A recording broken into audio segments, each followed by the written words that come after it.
This is Money Moves on VSiN, the Sports Betting Network.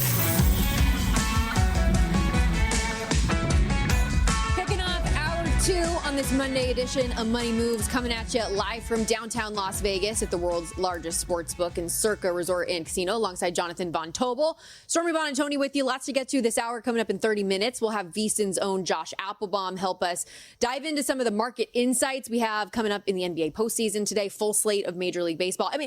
It's shorter than usual, but some interesting games that we've got on deck. And, NBA, right. NHL playoffs all rolling on. The best playoffs ever, the Stanley Cup playoffs. Nothing like it. This is what I have to deal with now. I don't know why you and our producer, Brian Ortega, I love you both as people, but you're wrecking my soul talking all this garbage about the NHL I'm not postseason. even talking garbage about it. I didn't even say anything. You're the one that denigrated my take that this is the best postseason we've seen in the NBA in a while. Because it's the first round. Right. There's still so much more to be played. How can you call it that yet? Then you talk to Greg Wyshynski off the air like, isn't this the best postseason there is? Like, yeah, it of course. is. I wonder if the hockey writer will agree with you.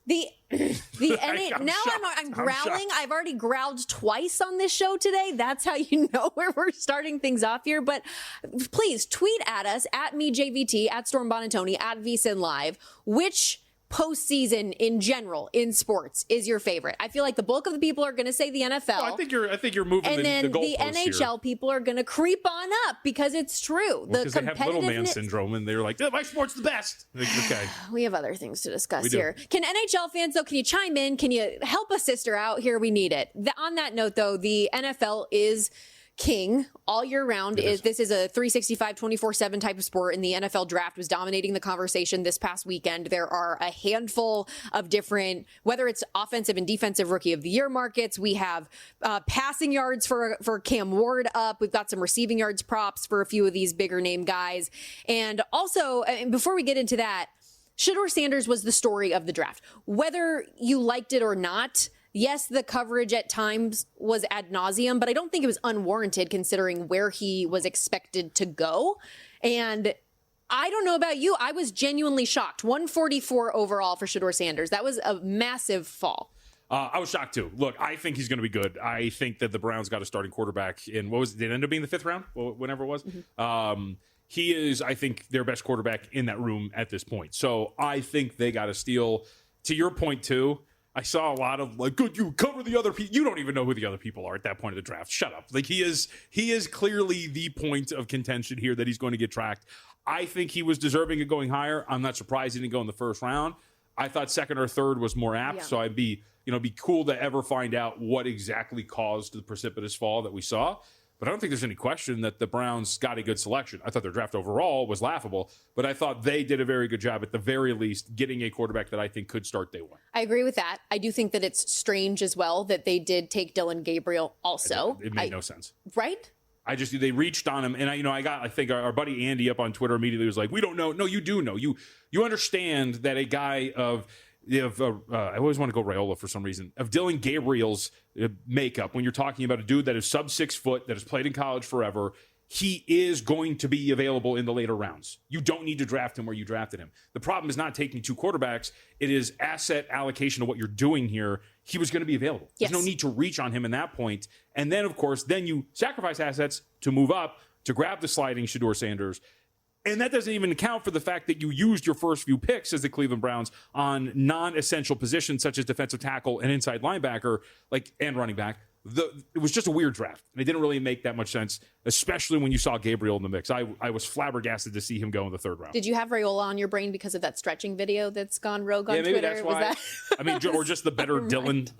That's something probably like that. It as well. But yeah, what the decision making in general was strange. And now in that quarterback room, you dealt Dorian Thompson-Robinson in a 5th round pick for Kenny Pickett. So you've got him in there. You signed Joe Flacco when any team in the league really had an opportunity to get him if they wanted him, who's an aging guy that didn't perform well when he had his opportunities last year with the Colts. Mm-hmm. Watson is Watson. And now you've got Dylan Gabriel and Sanders. And I think, yes, to your point, Shedeur Sanders is the better quarterback of those two, and he didn't deserve to fall nearly as far as he did. And if the reason that this ultimately did happen is because of the way he treated some teams in the interview room or just the way that he carries himself in the family dynamic with his father, if they're is a humbling experience to have been had. It was this weekend. And so we'll see what that looks like for him moving forward, because at the end of the day, when all is said and done, what happens on the football field is going to determine your legacy, and who you are. Where you're drafted does not, as we know very well. But that said, I think it's fair to say this was a very weak quarterback class. We've talked about that a lot in the lead up to the draft, which I think from a betting standpoint could open up some opportunity for some other guys in these offensive rookie of the year markets and different things like that. I think about the last 2 years, for example, the historic seasons that guys like Puka Nacua and Brock Bowers had, that it didn't matter because CJ Stroud and Jaden Daniels exist. I don't know necessarily that that's going to be the case this year. Yeah, I'm really curious to see and look some other places at these other skill positions, like to your point of what you're looking at. For example, I was actually really surprised Travis Hunter was plus 750 to win Offensive Rookie of the Year. If he's going to be mostly wide receiver, which I think is going to be the case with some thrown in there at corner, look at the wide receiver core he's going to be a part of. I mean, Brian Thomas Jr., Gabe Davis is there, Dimey Brown, and then him. I mean, there's going to be a ton of opportunities for him to catch some balls. He's not going to be the center of attention. Brian Thomas Jr. has proven to be, I think, a very good wide receiver. At the end of the year, made a really strong push to be considered for Offensive Rookie of the Year. I think Hunter's in a really good position there. And in what we can only assume it is going to be, if you have a forward-thinking offense with a new regime in place, both at head coach and in the front office, I think Hunter's in a pretty good spot to potentially be an Offensive Rookie of the Year because he's going to have a ton of opportunities there. I think specifically being drafted to the Jags is what makes that live, because in my brain, I understood the pricing simply because if he is playing both sides of the ball, like we expect he will in some capacity, because he said he'd quit football if he didn't, that there's not just a static Rookie of the Year award. It's offensive or defensive. And if you're splitting your time and not being able to be fully invested and excel to the limits you need to on one side of the ball, then maybe he's not the right guy, which then leads me to some other potential guys here. Obviously, Ashton Genty is the favorite at 2-1. I think that's too short of a play, but I think he'll have opportunity. But Omarion Hampton, 16-1. I think that, and that was 20-1. So this number has gone down already, and I think is just going to continue to go down. Quinshaw Junkins at 18-1. We talked about Cleveland's draft overall not being great, but I think he's going to have a lot of opportunity considering the injuries to that position. I'm sorry, Jerome Ford. I don't think he's done enough to say, oh, I'm RB1 from day one here either. So those were two running backs that really caught my eye as I went through this. Yeah, you stole my answer because I put it in our rundown the overnight. Omarion Hampton is really tempting at 16-1. Look, you can make the argument like, well, what about Najee Harris? No, like they drafted him high. Like they are saying he is the guy. You can't spend that asset on Omarion Hampton and then have him split carries with Najee Harris. So he is going to be in an offense which we know is going to be built on running the ball. We know how Harbaugh operates. He is going to have a vast majority of the workload there on a very good team. I think that this is going to be one where at 16-1, by the time we get to the season, it's going to be a lot closer to 10-1 because there's so many opportunities there for Hampton. And you just kind of understand what a team is going to do when they select you where they select you. Yeah. And that is a cry that you are going to be our guy if we're selecting you there. There's no reason it can't be. And what do we know about Jim Harbaugh? Right. He is a run the dang ball type of a coach, too. Like, that's the mentality that he wants to bring to every game. And he said repeatedly post-draft how fired up he was to bring this guy into their offense and what they can do with him. And I just think the culture, philosophy, and play calling style that Jim Harbaugh wants to have fits this. And unlike, like you mentioned, Ashton Genty is behind an offensive line, which last year was historically awful at times. When you were looking at like EPA metrics and whatnot, what they were losing on a snap-to-snap basis running the ball, it was awful. And so a good running back does not make a bad offensive line better. So you're really hoping for like high volume of carries to kind of carry you essentially in running and winning that award if you're Genty at a short shot, when the reality is a guy like Hampton's in a much better scenario overall, that I think he's going to be able to have success on a team that could be winning a lot of games. And last note on this, I would say don't waste your money on a tight end, or like, rather, I'm not going to tell you what to do. I'm not going to waste my money on a tight end. I think Colson Loveland is somebody who's going to get a good amount of play. 22-1 right now on DraftKings.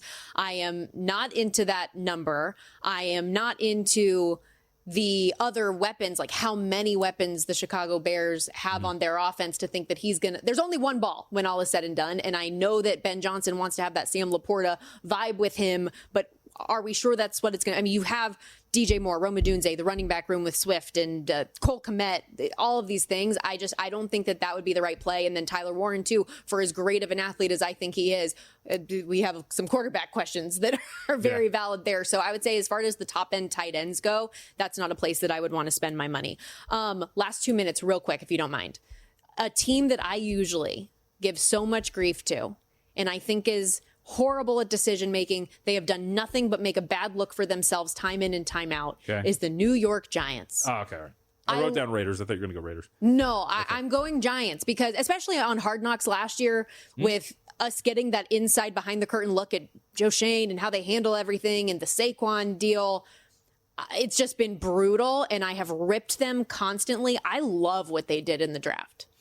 I wouldn't disagree. When you get to the later rounds, I don't know what Darius Alexander is going to be. Cam Scadabo is a very good running back, and I think he fits what they really want to do. But when you check the boxes, when you go and get an edge rusher at the value spot, you think you can make the argument the best player in the draft outside of Travis Hunter and Abdul Carter, and then you get your potential quarterback of the future in Dart. I'm actually a big Dable guy. I think he can do a lot. With many different quarterbacks. We saw him lead Daniel Jones to a freaking playoff win, for crying out loud. So I'm with you. Like, I think Dart can be pretty good there. And if the guys like Scadabo are going to work out, you don't really hate what they've done, I think. I love Cam Scadabo. I think a lot of people do. Just the contact balance this kid runs with. He's a bruiser. He's been getting bet in Offensive Rookie of the Year as well, down from 100 to 1 to 75 to 1. So just throwing that out there. Sure. We got to take a quick timeout, but before we are on the way out, got to remind you, especially with the NHL and NBA postseason going on, there's no better time than the playoffs to check out all the sharp plays at sharpplays.com. Since 2011, Sharp Plays has been locked in on what real pros are betting, bets that are moving markets.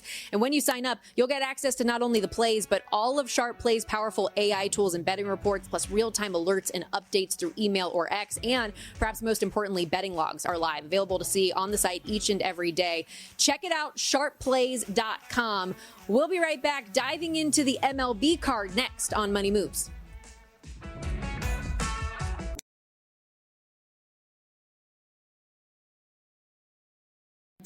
You're watching Money Moves here on VSiN, the Sports Betting Network.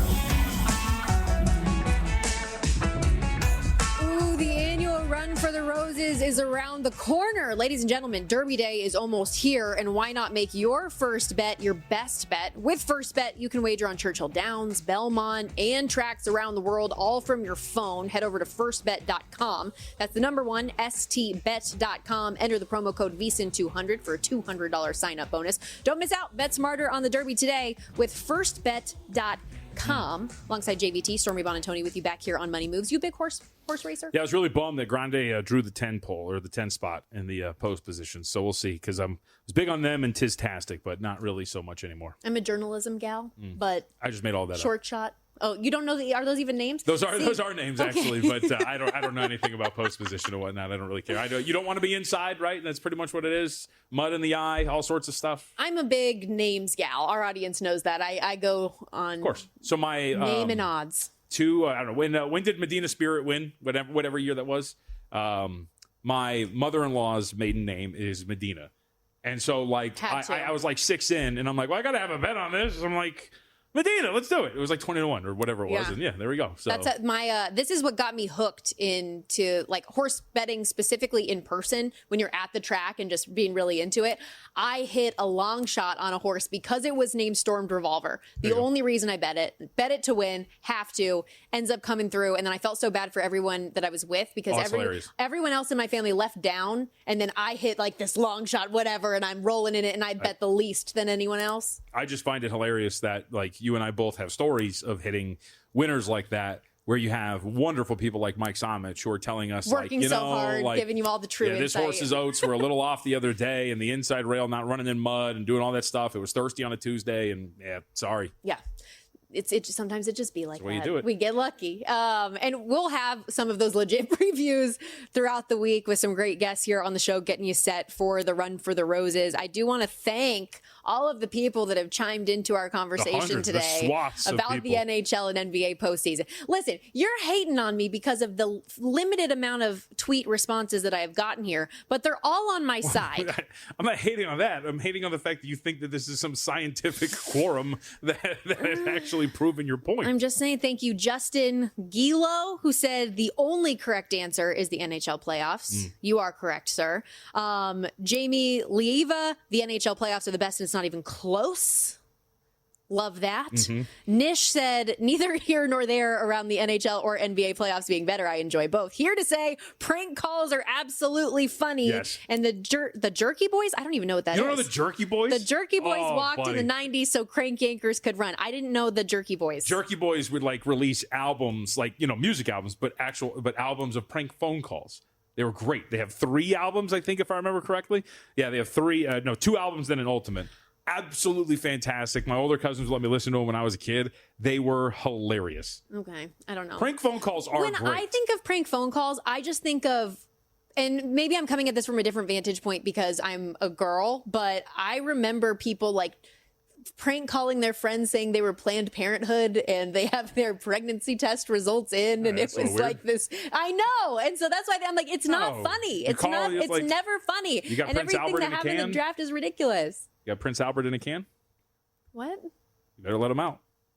What's wrong with you? You don't get that reference, do No. you? I believe Prince Albert is a chewing tobacco. Oh. So you call and you're like, hey, do you have Prince Albert in a can? They say, yeah. You go, you better let him out. And then you hang up. Come on now. All right. Let's get into, speaking of some of the NBA and NHL playoffs here. We got 2 games coming up tonight in the association. The Heat getting 8.5 total. 2-11, 2-10.5, depending on where you look here in this one. Cavs up 3-0 in the series. Miami trying to not get swept, although it looks like that is probably the more likely result here for Cleveland. Yeah, and like you said, the total continues to kind of climb here while we've been on the air, so I think that probably will be the case. We maybe close, I wonder if it's as high as 212.5. For the contest, for what it's worth, I did use over for our killer sports contest. Yeah. You can check up at VSiN.com because I do need 4 more plays here, but also it's where you lean. Look, Cleveland has shown that they're not really slowing down in terms of what their offensive output has been throughout this entire series. An offensive rating of well over 130. I would venture a guess that if you're going to take the foot off the gas, fall asleep at the wheel, whatever cliche you want to use with a 3-0 series lead, and allow Miami to stick around, it's going to be with a lack of defensive effort here, as opposed to kind of falling off on the offensive end against a team that has not really had an answer for you. You've been able to beat all of these perimeter defenders off the dribble. You've been able to get to the rim with ease.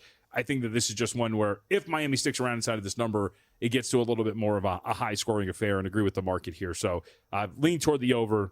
211, I think, is probably where you want to bet it, especially if it gets up to 212, but didn't really have anything strong enough to actually throw some money on here. Meanwhile, you did take the over in game 2 of the day, Rockets-Warriors. Yes. Warriors lane 4 in that one. Low total here, 202.5, but they have all been low, and 3-0 to the under to this point. We haven't seen a final game total crack 200, but you think today could be the day? Yeah, I think I do want to draw a line through game 2. Maybe it's fair, maybe it's not, but when Jimmy Butler goes down, when you have Brandon Podziemski having to play with a stomach illness and eventually not finish the game, I don't know if I want to freak out about one of those results with how the series has been played. But for the most part, it's not an agonizingly slow series. It's been middle of the pack when you talk about postseason pace and the way that it's been played up to this point. You look at the adjustments from the open of 217 for game 1 down to 202.5, and this seems to be the bottom of the barrel, what the market will allow. Game 3, 202.5 was the total at the open. It got bet up to 205.5, stayed under. Today, again, here, opens 202.5. We're starting to see that trickle up to like 203. Some spots have 203 shaded to the over. Those are offshore places. So I think we'll probably get to like 203.5, maybe 204 by the time we get to game time. But if Butler's going to play, which seems to be the indication, we get a good isolation scorer. You get another person to worry about outside of just Steph Curry, who has been dominating this series at certain stretches. Saw it again over the weekend. I think you can get there. And then just like little things here, Stormy. If you look at some of like location effective field goal percentage, what would these teams shoot from, or what would an average team shoot from the areas of the floor in which this team is taking their shots? Both of these teams are a little below average, so you should be shooting a little bit better. You mentioned the catch and shoot numbers for like teams like Golden State. They're shooting like 33% on catch and shoot 3-point attempts. They should be better than that. They are better than that. Think that you can maybe get enough here, a little bit of regression to get this thing over at least a very low number, a low watermark, if you will, of 202.5. Okay. Butler, by the way, officially questionable right now, but yeah, all indicators seem to be that he's going to play in this one after missing game 3. Last couple minutes here, let's get into the Major League Baseball slate. There are 8 games on tap today, and we'll get the market insights too from Josh Appelbaum coming up a little bit later. Next segment, actually, on his thoughts and where his money lies. But there are a few games that you had interest in, and maybe let's start with this Yankees-Orioles contest coming up later this evening. What stood out to you? Yeah, so I think that as we'll kind of be together more here, obviously, on the show and get a read on how I like to look at these things, Will Warren's numbers kind of stick out a little bit. So on the surface, Warren hasn't had a great start to the year. 4.79 ERA so far, through, what are we at now, 20 2/3 worth of work. So you're thinking like, all right, like this guy, maybe another gas can kind of stinks. But some of the underlying metrics, right, 373 fielding independent, a 369 expected fielding independent, giving you a little bit more of an accurate read on the way that he's been pitching, would tell you that maybe he's due for a little bit of a better performance. And by the way, the market seemingly would agree, because this was minus 117 last night. We're up to minus 130 for the New York Yankees. But I think Warren's in a spot against Baltimore to potentially put forth a better effort. If you look at some of the contact numbers for him too, some of the hard contacts there, but some of the underlying metrics, when you talk about the ability to generate swings and misses, is pretty solid for Warren. The other end, you have Tomoyuki Sugano, whose numbers have not really been great. On the surface, it's everything that looks solid, but a 582 fielding independent, a 479 expected fielding independent. Some of the swing and miss numbers are abysmal. Whiff rate in the second percentile, just 15.4%. He struck out just 8% of the batters he's faced. So what does it mean?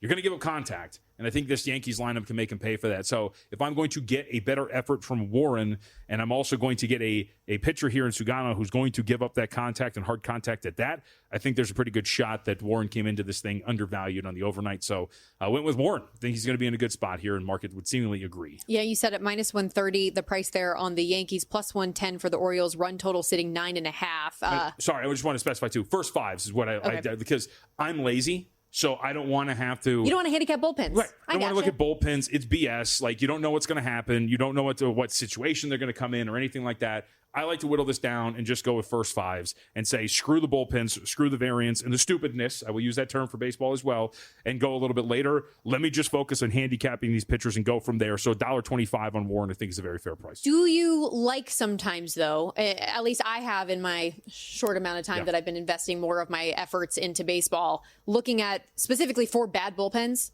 Because that's been an angle for me in a couple of these games where I'm like, I don't know if I like the start. Oh, but their bullpen's terrible. Don't have a problem fading that team. Yeah, I have a problem with that. I would like to do that a little bit more with like some of these totals, right? So you can get those bad bullpens in if you're going to bet some of these games over or whatnot. I do have an over for a little bit later today. But yeah, I would agree generally with that sentiment. Of course, you want to look at those bullpens and go full game, if you will. Yeah, speaking to that, we will have our best bets at the end of the hour in the NBA, the NHL, of course, this Major League Baseball card as well. But with that in mind, let's take a quick time out here. When we come back, we're going to get into more of the MLB slate with our guy, Josh Appelbaum, host of the All Systems Go podcast, does a great job kind of breaking down the bet splits, betting and handle percentages, where money is going.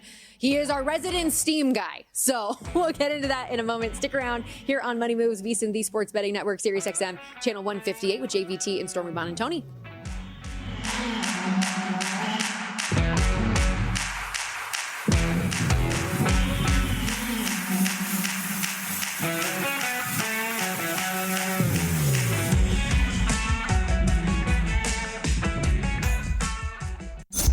Watching Money Moves here on VSiN, the Sports Betting Network. JVT and Stormy Buonantony with you back here on Money Moves, as we are very excited for our next guest, who, by the way, just had the best mic check ever. Steam, betting system, reverse line movement. Most people just count down from 10, but that's what you get when we have Josh Appelbaum joining us here on the Progressive Guest Line, host of the All Systems Go podcast. Does a great job breaking down all of the market insights for us here on VSiN.com. What's going on, Josh? How are you, buddy? Stormy, I'm doing great. JVT, congrats on joining Stormy and co-hosting this show. It's really awesome to see. And yeah, Stormy, usually get the 1, 2, 3, 1, 2, 3, 4, 5, yada, yada. I got to mix it up, seeing if they're paying attention. But I've said Steam, RLM, bet splits a million times. I didn't even think about it. It just came out like that. We might want to pump the brakes on congratulating me, though, because we are at odds. Stormy does not know and or appreciate the Jerky Boys. Tell me that you understand that reference, Josh. I do remember that, JVT. You're going way back, man. I feel like this was middle school. You kicked my dog. I totally remember that. I probably heard that a gajillion times. In middle school. Apparently, I'm already going to get fired from this relationship here on the Nets, because JVT's already tweeting at some of our fans that are chiming in, said, just played You Kick My Dog for Stormy, and nothing. Unbelievable. She didn't even laugh. She didn't even laugh. I was trying to listen. Now you have homework, Stormy. Now you can listen to it. Yeah. Yeah, I was trying to make sure that I could hear you. I was doing the responsible thing here as a colleague, but neither here nor there. That said, let's get into some of the action that we have on deck here. I know you did a deep dive into the MLB slate today, and it's nice when it is a little bit of a shorter slate and you can further dive into the numbers. So what was the first game that really caught your eye as you were looking through things? Yeah, so Stormy, I got 3 favorites for you today. And, when I'm looking at Major League Baseball amongst most of the sports here, as a contrarian bettor, it usually means I'm taking dogs and the points, gross hazmat dogs, shout out to Michael Lombardi in the NFL. But when it comes to baseball, I go a little chalkier, and really the proof is in the pudding. If you look at favorites so far this year in MLB, Stormy, they're winning at a 61% clip. You're up 3.2 units playing every favorite. Now, obviously, you're not playing every favorite, but it goes to show you if you had flipped that and focused mostly on underdogs, you're only at 39% win rate, and you're down 55 units. $100 better taking every dog is down $5,500. So it goes to show you that even though the thought process with baseball is, hey, if I hit plus money dogs, I can go 2-3, have a losing record on the day, but still have a winning day if I'm taking plus money. For that reason, again, chalk has really ruled out the last few years. I'm going to continue to focus on some of these favorites. So the first one that I landed on is a kind of a late afternoon matchup here, the Mets and the Washington Nationals. Now, the Mets are going to send out Griffin Canning. He's 3-1 with a 3.12 ERA this year. Trevor Williams is 1-2 with a 5.11 ERA. So on the bump, you'd expect Canning to hopefully have the edge. And I'm going to play the Mets to earn a series split. They've lost 2 of 3. They can go 2-2 and split the series if they win today. But I really like the line move in this one, Stormy, because the Mets opened around -150. We've now seen New York get bet all the way up to -165, even -170 at some shops. Pretty good bet split. I always like it when DraftKings and Circa are kind of telling me the same thing. Right now, DraftKings, 85% of bets, 92% of money on the money line is on the Mets. If you look at Circa, where you guys are at, 60% of money line bets, 88% of money line dollars. So both the national DraftKings book, the Sharp Vegas book, both with a really good low bets, higher dollar split, and that line move toward the Mets. And then leaning on a lot of systems here, favorites off a loss are 64% this season with an 8% ROI. Favorites with a line move in their direction, 64%, 6% ROI. If you're a favorite who made the playoffs the previous year, like the Mets in this spot, 63%, 3% ROI. And if you're a larger favorite, -150 or more, those teams are winning 70% of the time, and you're overcoming the juice, 7% ROI. Hopefully you have a good start if you're playing the Mets like me with Canning, but the bullpen has been better with the Mets as well, 2.76 ERA. That's the 5th best. Washington's got the dead last worst bullpen at 6.20. We have seen the Mets go 7-1 after losses this year. So I laid it with New York, got them -160 earlier. Again, you can probably shop around and still find around a -165. Josh, what about the Yankees? I played Yankees first 5 today. Will Warren, I think, has been pitching better than I think most would indicate, especially when you look at the metrics. What do the splits tell us? Yeah, so I'm with you, JVT. Hope you get your first 5. I'm going full game here. You mentioned the matchup. Well, Warren's been pitching a little bit better. Adam Burke had a good article on a Warren prop, I believe, if you check out VSiN.com. He's 1-0, 4.79 ERA. Now, Tomoyuki Sugano has been pretty good, 2-1, 3.54 ERA. But I don't know what's up with the Orioles. They just have struggled a lot to start this season. Yankees are kind of in a groove right now. We've seen this line move toward New York. New York opened at almost a very short, like -115, a very low chalk price here. They've now been steamed up all the way to -130. So I like that 15-cent move in favor of New York. Yes, you're getting a worse price, but it tells me a lot of money poured in on the Yankees. Circa splits really jumped out to me. JVT, 72% of bets, 90% of the money is on New York. So it looks like the wise guys out in Vegas like the Yankees today as well. They match 2 systems I like. Favorites with a line move, 64%. Favorites who made the playoffs the previous year, 63%. Yankees bats have been more explosive, 45 homers, 155 runs scored, versus the Orioles, only 33 homers. They're only hitting 223 as a team, only scored 108 runs. The Yankees have a better bullpen, 7th best versus 7th worst for the Orioles. And home road hitting basically favors New York in this spot. They've done very well on the road, hitting 256. That's 4th best in baseball. Orioles are only hitting 235 at home. That ranks 24th. So, I don't love playing favorites in divisional matchups, but if you're getting the Yankees, a pretty good team at a pretty good price that's been steamed up, I'm going to back the Bronx Bombers here around -130. Yeah, Orioles, 2nd worst team in run differential in baseball right now, only behind the Rockies. So lots of reasons to not be on their side. How about Twins Guardians? You mentioned that it was 3 favorites that you liked, and it looks like the Guardians now are out to -130 against Minnesota today. Why'd you like them today? Yeah, you nailed it, Stormy. Mostly it's the move. I like the fact that we've seen this movement toward Cleveland. Now, Cleveland open. Like, to me, if you like the Yankees, you're probably like Cleveland too. They're very similar spot, except one's at home, one's on the road. You got a very, low opener here. Cleveland was only -115. I always like kind of a low opener to see what the sharps do, because maybe they say, oh, we have it at a pick 'em and the line drops, or maybe they say, hey, we have this team favored by more, and you see steam toward that favorite. So it looks to me like sharps have kind of bought low on Cleveland, taking them minus 115 up to minus 130. Pretty good bet splits at DraftKings, 75% of moneyline bets, over 80% of moneyline dollars. Out at Circa, 83% of moneyline bets, 97% of moneyline dollars. And then just a ton of systems are lighting up on Minnesota today. Home favorites off a loss, 69% this season. Home favorites with a winning record. Favorites with a line move in your direction. A weird, wonky one, but Monday home favorites in which the line moves in your direction. Maybe it's something about the hangover over the weekend or just an advantage to these Monday home favorites with steam. But they're 16-4 this year, 80%, and they're close to 70% over the last 3 seasons.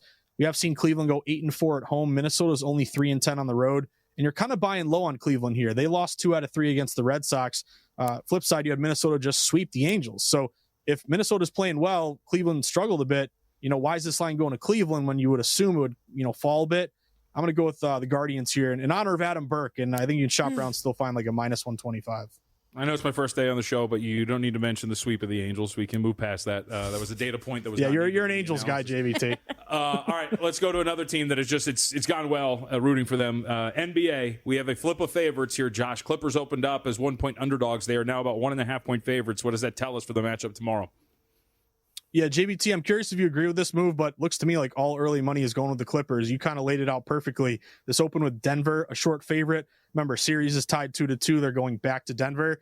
You got the altitude advantage, but no, this line's going toward the Clippers. It opened, as you mentioned, Nuggets around minus 1.5. We've now flipped to Clippers minus 1.5. This is one of my all-time favorite moves. The dog to fave line move here just tells me a lot of money. Early money, like public isn't going to bet this thing most likely until tomorrow. So it tells me as soon as this open, you had a flood of money, even though it was at low limits, hammer the Clippers and flip that number. The bet splits look pretty good so far. Again, they're subject to change. We're still kind of a ways away. But if you look at the spread splits at DraftKings, only 39% of bets are going on the spread with the Clippers, but they're getting more than 50% of the money. And I'd look to money line the Clippers as long as we don't see any buyback on the Nuggets. Sometimes you get out ahead of a move and you're like, oh, let me lay the 1.5. And then by tomorrow, it's back down to 1 or a pick. So I'm going to wait this thing out. But as long as we kind of stay with the Clippers, this is a money line play. It's really not that expensive. What is it, like minus 120 at Circa? 33% of money line bets, but over 90% of money line dollars are on the Clippers. And then if you look in the postseason, it's been chalky as well. Favorites are 56% ATS. Line moves, you just go with the team getting the line move, 20 and 13 ATS, 61%. Favorites straight up are 72% this year. But the killer system, which don't get me started on the Pistons yesterday. I was Pistons money line. I can't believe they didn't call a foul. But favorites off a loss have been great. 7-1 against the spread. They're 60% since 2020. So as of now, JVT, I'm going Clips. What do you think about this one? Do you agree with that move? Unfortunately, I do, but I'm very pessimistic about the chances of my Clippers, so we will see what happens. But I do believe that is the side. They are the better team, and I think they have proven to be over the majority of the series. And Josh, you were not alone on that foul. Cost a lot of people, buddy. Ugh. Not great. How could they not call that, Storm? And then they have the audacity to tell you, oh, we should have called it after the game. Like, okay, rub salt in the wounds. That makes it worse. Josh, really appreciate the insight as always. Thanks for doing this. Thanks, guys. Have a great day. And you can follow Josh as well at Josh_insights. Please make sure you also go check out and subscribe to the All Systems Go podcast. Josh mentioned liking when the numbers at DraftKings and Circa align and tell the same story. Well, right now for VSiN Pro subscribers, you get access to all of that data. You can see the percentage of bets, the percentage of handle on each and every game across every major sport right now. VSiN.com/subscribe. Our summer special, just $59 right now until August 1st. Make sure you come join us. Get access to all this data. We'll be right back. Best bets after this.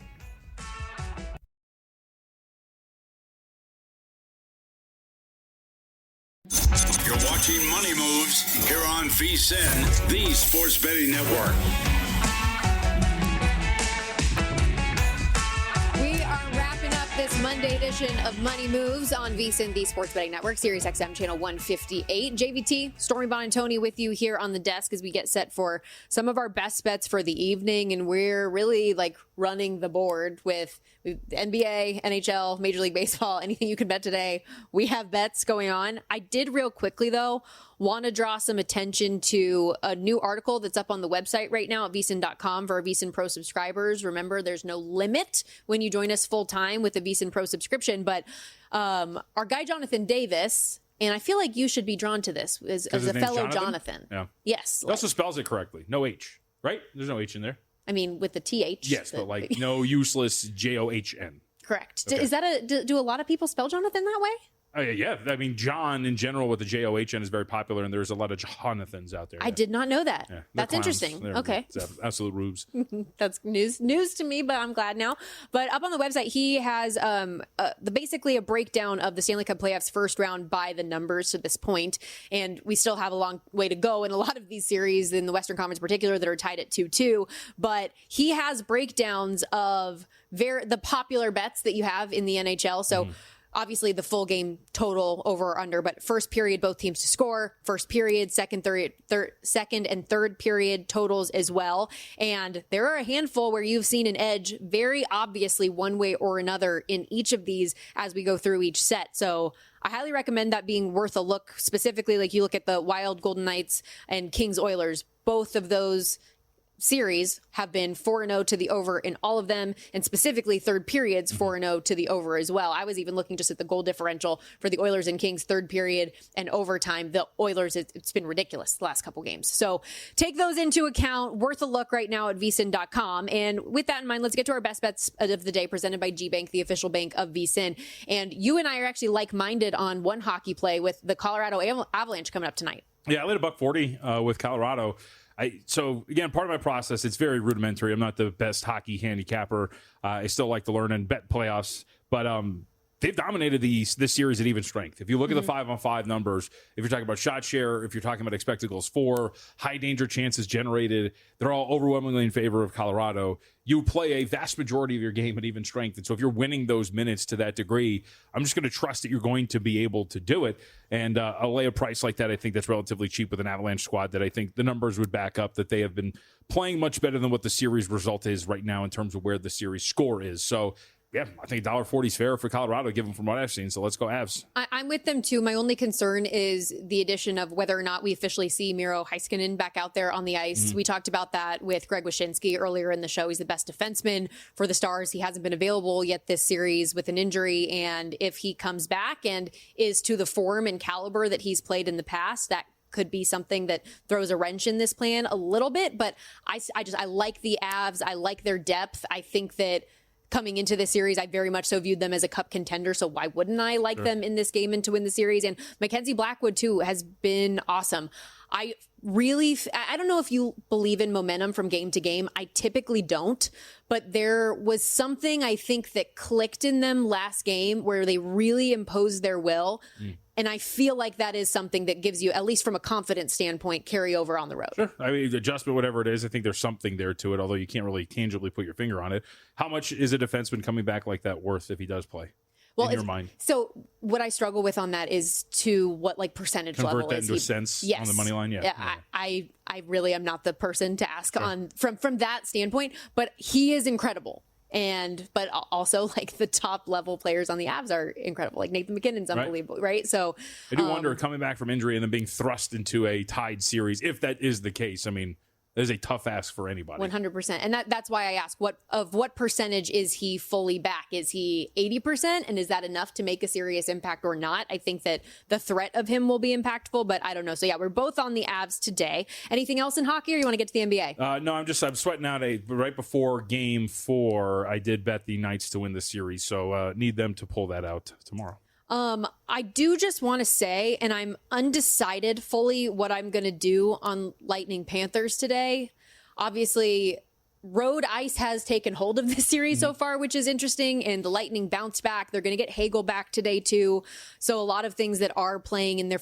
For me, the Lightning, if Andrei Vasilevsky plays to his capabilities and plays the way he did on Saturday, absolutely they can win this game. Absolutely they can come back and win this series. They're plus 124 on the money line in Sunrise today. But will he is what I'm mentally struggling with right now, because I have had so much belief in Tampa. I bet them in the series. I want to believe they have enough life to come back here. They have the depth. They have the high-end skill. And quite frankly, they have the goaltender. We just haven't seen it consistently from him in this series, and they got torched those first 2 games. I'll take your word for it on this one. I have not watched the series at all or had to read for it. And when you looked at some of the numbers for the even strength, like the way that I go, I didn't see a discernible edge one way or the other early on.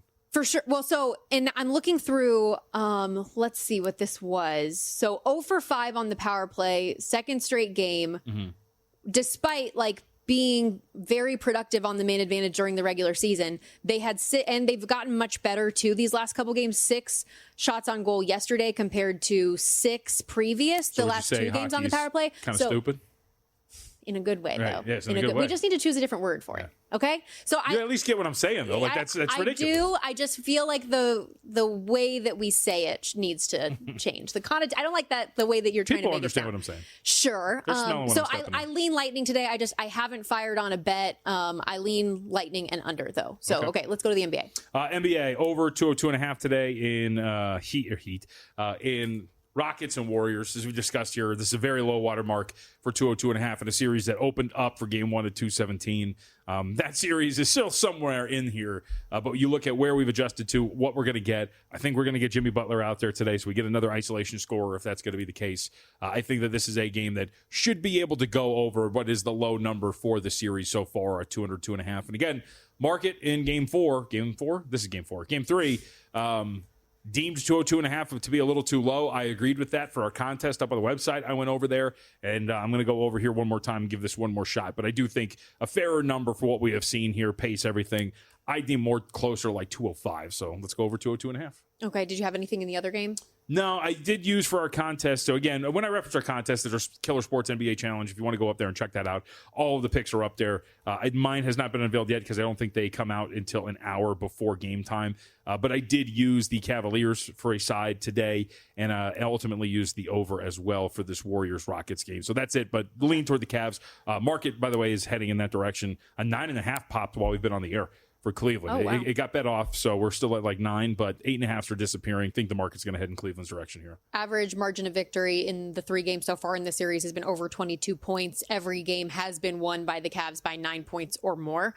And then in Major League Baseball, I think I might want to tail you guys in some way, shape, or form fading the Orioles today. I think that that's a really good look. Yeah, so for those who weren't with us earlier, Josh Appelbaum was with us. He's on Yankees for the game, if I remember correctly. I'm on Will Warren and the Yankees for the first 5. Mine is much more pro Will Warren than anything else. If you look at the underlying metrics for Warren, he is putting out more, better than what the initial results have been. On the other side, when you look at Baltimore and what we have seen so far from our guy, whose name is Tomoyuki Sugano. I'm trying to get it a little bit quicker off the tongue. But regardless, Sugano has not really pitched that well, despite the fact that he's got this 3.54 ERA. Fielding independence at 5.82, which is much higher, much truer sense of how a guy is pitching. Factors in a lot of different things, but gives up a ton of hard contact, doesn't generate the swings and misses. I think the Yankees will be able to take advantage. So first 5, Will Warren and the Yanks today against Baltimore. And lastly, you've got the A's Rangers talk about total. This one yet. JP Sears and Patrick Corbin going at it. Initially, you look at just the metrics on the surface and say, hey, these two guys pitching pretty well, but